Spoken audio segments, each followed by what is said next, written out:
సంక్రాంతి అతిథులు గంగిరెద్దులు డూడు బసవన్నలు పల్లెల్లో తప్ప పట్టణాల్లో అంతగా కనిపించడం లేదు. సంస్కృతి సాంప్రదాయాలకు నిలువైన సంక్రాంతి పండుగ నెల రోజులు సందడి చేసే బసవన్నలు ఎందుకు కనుమరుగవుతున్నారు? ప్రజల్లో ఆదరణ తగ్గడమే ఇందుకు కారణమా? ప్రభుత్వాల నుండి వారికి ఎలాంటి ప్రోత్సాహం లభిస్తోంది? బసవన్నలు ఏమంటున్నారు? సంక్రాంతి అతిథులతో మరింత సమాచారం మా ప్రతినిధి మురళి అందిస్తారు. పండగ వచ్చిందంటే డిసెంబర్ 15వ తారీఖు నుంచి జనవరి 20వ తారీఖు వరకు కూడా గంగిరెద్దుల సందడైతే పశ్చిమ గోదావరి జిల్లా పల్లెల్లో ఉంటుందని చెప్పుకోవచ్చు. పాడి పంటలు ఇంటికి వచ్చే సమయంలో అయితే గంగిరెద్దులను తీసుకుని ఇంటింటికి వెళ్ళి వారికి శుభోజయం కలగాలని చెప్పి గంగిరెద్దుల ఆశీర్వాదం ఉంటుంది. దీనికి సంబంధించి మనతో మాట్లాడడానికి గంగిరెద్దులు వాళ్ళు ఉన్నారు. చెప్పండి, ఈ గత నెల రోజులుగా కూడా ఈ గంగిరెద్దులు తీసుకుని ఇంటింటికి వెళ్తారు. దీని ముఖ్య ఉద్దేశం ఏమనుకోవచ్చు? ముఖ్య ఉద్దేశం అంటే పంటల చేతికి వచ్చే రైతులు కలగా ఉంటారు కాబట్టి 15 రోజులు పండగ జనవరి 1 దాకా ఏముండదండి. ఏదో బాగా తిరుగుతాం అంతే. జనవరి 1 నుంచి కొంచెం కలగా ఉంటుంది, తిరుగుతాం, బాగుంటుంది. అలాగే ఈ గంగిరెద్దులు ఎన్ని సంవత్సరాలుగా మీ వృత్తి చేస్తున్నారు? గంగిరెద్దులకి ఆదరణ ఎలా ఉందనుకోవచ్చు? వృత్తి అంటే మా పుట్టుక నుంచి ఇదే వృత్తి అండి. ఇక ఖాళీగా ఉన్నప్పుడు సన్నమేళన పెళ్ళిళ్ళకి వెళ్తాం, చలాతో వ్యవసాయం చేసుకుంటాం. ఈ నెల రోజులు మాత్రం ఇలా తిరుగుతాం. ఇక నష్టమైనా కష్టమైనాక తిరుగుతాం. ఆదాయం అంటే ఇట్ల మీద పెద్దగా ఆదాయమే రాదండి.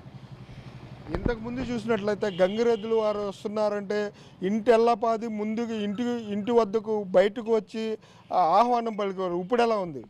ఇప్పుడంటే పెద్దగా ఎవరికి తెలియట్లేదండి. గంగిరెద్దు అంటే ఎవరన్నా విదేశాల నుంచి ఎవరన్నా పిల్లలు వచ్చినా మమ్మీ గేదె వచ్చింది మమ్మీ అంటున్నారే తప్ప గంగిరెద్దు అంటే కూడా తెలియట్లేదండి ఎవరికి. అలాగే ప్రభుత్వానికి సంబంధించి ఈ గంగిరెద్దులు వృత్తి అంతరించిపోయే ప్రమాదం ఉన్న కారణంగా ప్రభుత్వాన్ని కానివ్వండి, ప్రజలకి మీరేం చెప్తారు? ఏం చెప్తామండి, ఇక మా తరం అయిపోతే ఎవరో తిరగరండి. ఇక అంతా తర్వాత ఇక ఏం జరిగిద్దో మరి. ఇక ఇప్పటికి చాలా వరకు తగ్గిపోయారు. ఇంతవరకు అంటే మంచి సరదాగా ఉండవు, తర్వాత తిరిగేవాళ్ళు. ఇప్పటికే కొద్దిగా అక్కడ ఏదో మా పశ్చిమ గోదావరి జిల్లా వాళ్ళే మాత్రమే ఉంటున్నారు. మిగతా తర్వాత అంతా ఇది కూడా అంతరించిపోతుంది.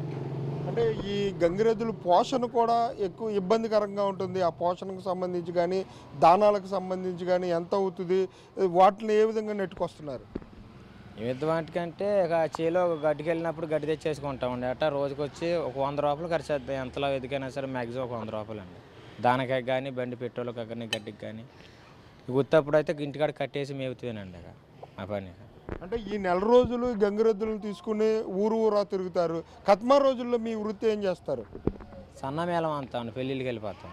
పెళ్లి మేళానికి వెళ్ళి గుళ్ళో మేళానికి అవి లేకపోతే వ్యవసాయం పని చేసుకుంటాం. అలాగే సాంప్రదాయబద్ధంగా అయితే సంక్రాంతి నెల రోజులు అలాగే దసరా సమయంలో కూడా ఇంటింటికి వెళ్ళి ఆశీర్వాదం ఇస్తాము. ఊళ్ళలో అయితే పెళ్ళిళ్ళు జరిగినా కానివ్వండి, శుభకార్యాలు జరిగిన ఇళ్ళకు వెళ్తే వాళ్ళు ముందుకు వచ్చి, ఇంతకు ముందు అయితే సాదర స్వాగతం పలికేవాళ్ళు. ఈ అపార్ట్మెంట్ కల్చరు, ఈ బిల్డింగ్ కల్చర్ వచ్చిన తర్వాత మాకు ఆదరణ తగ్గిందని కూడా గంగిరెద్దులు వాళ్ళు చెప్పే పరిస్థితులు అయితే ఇక్కడ కనపడుతున్నాయి. కెమెరా పర్సన్ రమణతో మురళీ రాజ్ న్యూస్, ఏలూరు నుంచి.